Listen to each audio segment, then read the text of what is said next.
Hello everyone, this is Diane and this is the Creative Bohemian. This is the final version of my art studio beachside room box. I wanted to show you everything that I did for the room box. I didn't make videos of each piece, but about 99% of the pieces in here I did create myself. First thing I wanted to show you is the books that I created. There's a shelf full of them, and I created these with actually just pieces of illustration board glued together as the base, and then I printed out from the internet pictures of all my favorite books. This one's Jane Eyre. This is the complete works of Jane Austen. All my favorite artists: Vermeer, Van Gogh, Sargent, an Art Nouveau books, Monet, Caravaggio. And I just took pictures, like I said, from the internet, and I sized them down. In some cases, I did the actual binding, the spines, and then I just put them together. And these are extras, so I just put them here in this basket. This is just needlepoint canvas, and I just made a basket out of it and just ran embroidery thread around the top. That was a very, very simple project. Anybody could do that. If there's anything that I show you that you guys want to learn how to do, let me know, because like I said, it's 99% of the things in here I created, but I didn't film everything.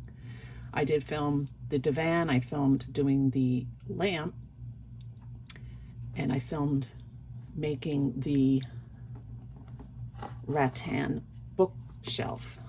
But what is in it is all the things I've collected and things that I created. This is a collection. This is a inlaid brass piece, and everything's glued on because I don't like things to fall on me. It kind of drives me crazy when with miniatures they have a tendency to fall. So on this piece, I created all the books.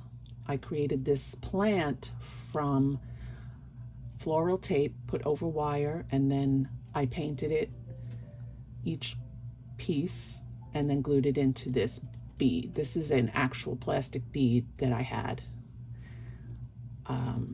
I used a little canister from nail glitter that you get at the dollar store, and I put a few actual real shells in there and some real sand. And over here in the back here is a candle. That's a real birthday candle I got at the dollar store, and it's on the top of what was once a ceramic teapot, and I used the top because the teapot itself broke, so I used the top as a candle holder. These three pieces here, I don't know if you could see that. Again, other printables that I printed out from the internet and glued onto illustration board, cut to the size of the prints, and they're to represent charcoal pencils, colored pencils, watercolor pencils, everything that I actually use in real life to create my art. One thing that I did want to show you is the art on the walls. Now, the art I collected off the internet. I use a lot of the internet for my images. Sometimes I do cut them out of magazines, but for these, what you see are images that I found free use on the internet. And then I would take matting using color swatches from Home Depot. This is a color swatch. The pink is a color swatch. They're very easy to use. It's a great thing for free. You could just go into Home Depot and you pick whatever colors you want. And I just chose these. And then the frames are just pieces of thin balsa wood that I had in my stash. This here is a lamp I made by beading it. What's the base of this lamp inside of a roll of tape. And then I took that, covered it with a ribbon that I had that had the colors that I am using in the room box. And then what I did is I just did single because I don't really know how to do jewelry making. What I did is I did each one of these individually, strung them with beads, thread strung with beads, and then just sewed them onto the ribbon, covered that with another ribbon. And this actually is made to have one of these tea lights from the dollar store. The only problem with them is that they do flicker, so I am going to get one that does not flicker. But right now, that's all I have. And you can barely see it. If I put my hand in there, you can see it, but in the dark, you can see it. But I don't want to turn the lights off.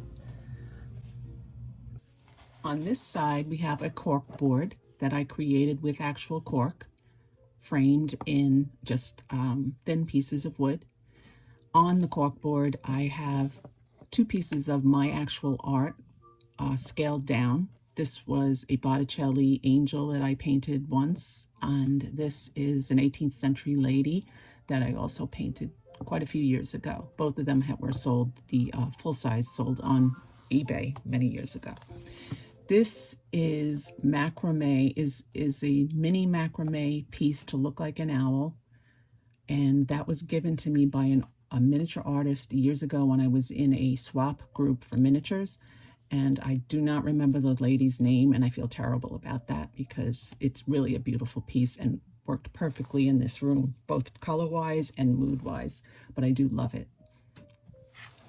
This I just made by taking embroidery thread and gluing it onto a cardboard background, and it's different colors of embroidery thread. It's natural, dark brown, black, and then I made fringe out of the lighter brown and hung that up to look like a rainbow. Over here are 2 other images I found on the internet. Those are pictures of embroidery.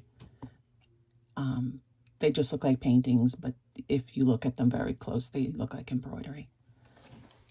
I did a video on how to create this easel, artist easel, but because I'm a sloppy artist and after I was done with creating the easel, it just appeared to me to be way too clean for my taste or what kind of artist I am. I did go and color it up and splatter it and paint it the way it would appear if I was actually using it. This is a homemade canvas that I made. It's just on a wood base, and it's actual canvas stretched over the base. And what I'm going to do with this is in one of my next videos, I'm going to actually paint something on it and show you how I do it. Again, also the same thing with my tabaret full of art supplies. I just splattered paint all over it to look like it was well used. As I said earlier, if there's anything in this room box that you would like to see me create, I could recreate anything in here if you're interested in watching a tutorial on that. I'm very happy with the way the room turned out.